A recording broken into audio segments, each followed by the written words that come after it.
स्वागत है आपका आध्यात्मिक कथाएं चैनल पर। इस चैनल पर आप अभी तक हिंदू धर्म से जुड़ी प्राचीन व प्रचलित कहानियां, मान्यताएं, पूजा विधि, शुभ मुहूर्त आदि के बारे में ही सुनते आए हैं।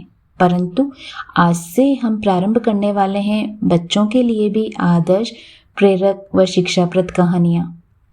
बालक हो, युवा हो अथवा वृद्ध, सबको कहानियां सुनने में स्वाभाविक रुचि होती है। कुछ वर्षों पहले तक दादी व नानी की कहानियां सुनकर बच्चे बड़े हुआ करते थे, परंतु इस भागदौड़ भरी जिंदगी में बच्चों से दादी व नानी की कहानियां जैसे छूट सी गई है। तो आज से हम प्रारंभ करने वाले हैं बच्चों के लिए भी नैतिक व शिक्षाप्रद कहानियां। तो आइए हमारे साथ अपने बच्चों के लिए भी शिक्षाप्रद कहानी का आनंद लीजिए। आज का शीर्षक है भगवान की कृपा। एक राजा था, उसका मंत्री भगवान का भक्त था। कोई भी बात होती तो वह यही कहता कि भगवान की बड़ी कृपा हो गई। एक दिन राजा के बेटे की मृत्यु हो गई। मृत्यु का समाचार सुनते ही मंत्री बोल उठा, भगवान की बड़ी कृपा हो गई। ये बात राजा को बुरी तो लगी, पर वह चुप ही रहा। कुछ दिनों के बाद राजा की पत्नी की भी मृत्यु हो गई। मंत्री ने कहा, भगवान की बड़ी कृपा हो गई। राजा क्रोधित हो गया, पर उसने अपना गुस्सा पी लिया और वह कुछ भी नहीं बोला। एक दिन राजा के पास एक नई तलवार बनकर आई। राजा अपनी उंगली से तलवार की धार देखने लगा तो धार बहुत तेज होने के कारण उसकी उंगली कट गई। मंत्री पास में ही खड़ा था, वह फिर बोल उठा, भगवान की बड़ी कृपा हो गई। अब तो राजा के भीतर जमा गुस्सा बाहर निकला और उसने तुरंत मंत्री को राज्य से बाहर निकल जाने का आदेश दे दिया और कहा कि मेरे राज्य में अन्न जल ग्रहण मत करना। मंत्री बोला, भगवान की बड़ी कृपा हो गई। मंत्री अपने घर पर भी नहीं गया, साथ में कोई भी वस्तु नहीं ली और राज्य के बाहर निकल गया। कुछ दिन बीत गए। एक बार राजा अपने साथियों के साथ शिकार खेलने के लिए वन में गया।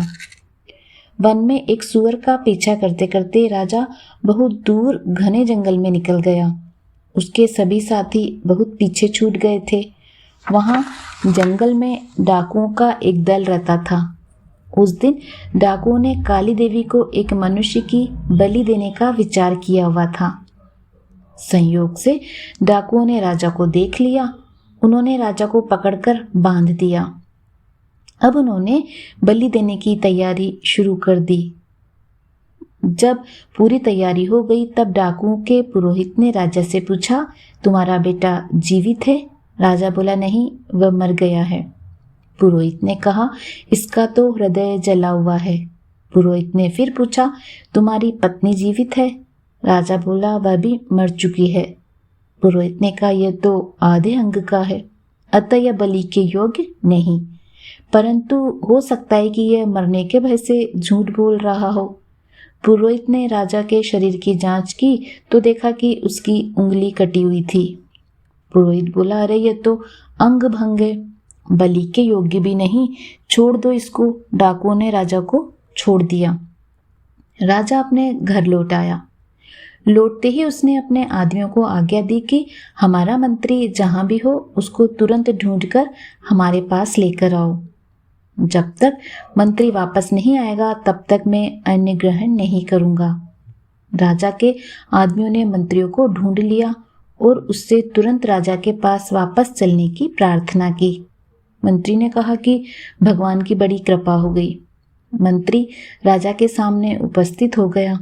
राजा ने बड़े आदर पूर्वक मंत्री को बिठाया और अपनी भूल पर पश्चाताप करते हुए जंगल वाली घटना सुनाकर कहा कि पहले मैं तुम्हारी बात को समझा नहीं, अब मैं समझ गया कि भगवान की मेरे पर कितनी कृपा थी।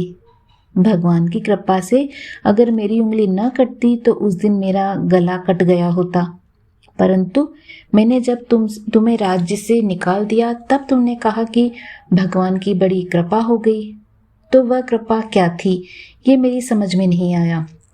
मंत्री बोला, महाराज, जब आप शिकार करने गए तब मैं भी आपके साथ जंगल में जाता।